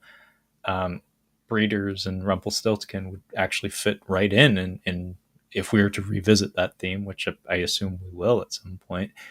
One of my favorite covers that we focused on for that month was Was it the Deadly Spawn, the Return of the Deadly Alien Spawn, or Return of the Alien Spawn? Um, Look that one up if folks at home, if you're not aware of what that one is. Amazing stuff and really eye catching. And then you watch the movie and it's like, could have been a little bit more polished. Like I wish they had a little bit more money, but it has legs to it. Like it's an actually pretty decent little monster movie. And monster movies are my favorite kind of horror movies. So yeah, we've reached the end of the calendar here. So now comes the part of the program where actually we'll just move backwards through the calendar and call out any titles that I think I might end up purchasing this month or going out of my way to experience in some fashion. So let's head on up the calendar. Nothing that first week. I did enjoy Snake Eyes, but not enough to like watch it over and over and over again. The Land That Time Forgot is actually kind of tempting. Below, I'm not paying for that. I suspect it's not very good, just based on the fact that I've not heard of it and it has some familiar players in it, and it suggests that perhaps it's like a lesser element of those people's filmographies. But I would like to check it out. The Pope of Greenwich Village is a big fucking no for me personally, but I have seen it. Used to have it on DVD before I think I gave it away. Wow, thin month so far, folks. Eastern Condors. Okay, we got to win. Eastern Condors, getting it. 100%. I will own that. Oh, yes, you will be mine. Like I said, Terrifier 3, I did enjoy quite a lot in the theater. But I don't really buy horror movies. It's just not a thing that I collect. Joker Folie à Deux. I own the first one on 4K. I mean, I got it for like less than $10 though. So like maybe if I get this one, like maybe if enough time passes that I still haven't seen it and the price gets that low, maybe if I can get Joker Folie à Deux for $8, $9, maybe I'll get it then. But beyond that, in no hurry. The Holdovers, I'll watch that on streaming. Demolition Man, I technically already own it on Blu-ray. Not a very good Blu-ray though, so I would consider upgrading that, if only to see if there's an alternative cut that I favor over the theatrical cut. The Roundup Punishment, I will go on record and say I already have that on 4K. I did open up my wallet and then some for it because it comes from a small German publisher. Therefore, the price tag was way up. So I already have that one. I've already watched that one. Already watched the finale 3 times because I love watching that Ma Dong-seok punch people. It's my favorite thing in cinema, apparently. No Country for Old Men is a maybe. It's a light maybe. I would like to rewatch it. I don't know if I need to own it. The Last Starfighter is a maybe. I've not seen that movie since I was a little kid, and I feel like it would actually play really well in 2024. Like I feel like it would work. Like I think it would. I think it wouldn't lose its luster with time. Congo. Apparently, I have a soft spot for Congo. As much shit as I talked about earlier in this episode, it has that 90s charm to it. That's the thing. Is that I remember who I was when it came out, and I don't know. Movies had a quality to them that, from a nostalgia standpoint, it speaks to me in my bones. So that's a maybe. I'm not even sure if I can get it though because it's a Vinegar Syndrome release, and man, people come out of the woodwork for that shit. You would not believe it. Galaxy Quest, that's a maybe, especially if my fiance hasn't seen it, which I don't think she has, and I know she would love it. So that's a big maybe. I might make that happen. And Alien Romulus is... I have all the other Alien stuff. I love Alien. I love Predator. Those 2 franchises are... I used the expression earlier that it's just in my bones. Like Aliens and Predator are in my bones. Even if it's bad, sometimes, especially if it's bad, it belongs on my shelf. So yeah, I will own Alien Romulus. I'm not sure which edition I'll go with, but it will be 4K. Probably not the Steelbook, just because I'm not a Steelbook collector. Um, so yeah, not a not an excellent month for things that I would be enthused about putting on my shelf. But hey, there's a handful of hits on there. Uh, Eastern Condors and the Roundup Punishment and Alien Romulus. Those are three guarantees at the very least. Uh, Closing comments here from the True and Honest. I remember the hype around Congo back then. Never saw it. If you didn't see it back then, I don't imagine it would work very well for you today. Like it's like a you had to have been there kind of thing, perhaps. But it sounds like you and I were raised on similar eras of media, so perhaps I'm wrong on that. Perhaps you'd feel the same warm blanket of nostalgia that I feel when I watch that movie that is objectively not very good, but still charming in its own mid 1990s sort of way. So maybe check it out. Don't pay for it though, just in case. So anyway, that was this edition, this December 2024 edition of Catching Up on Blu-ray. This was my very first time doing a solo stream, and my very first time doing a share screen for Catching Up on Blu-ray. So hopefully it was enjoyable for y'all's. But that being said, this is the part of the program where I don't need to cite where you can find the thing. I'm not really on social medias anymore. You can find me in the Red Cow Entertainment /Arcade Discord as Catching Up on Cinema. So feel free to hit me up there if you so please. I will respond, perhaps. But yeah, this has been Catching Up on Cinema, the December 2024 edition of Catching Up on Blu-ray. And thanks for stopping by, and we'll catch you next time.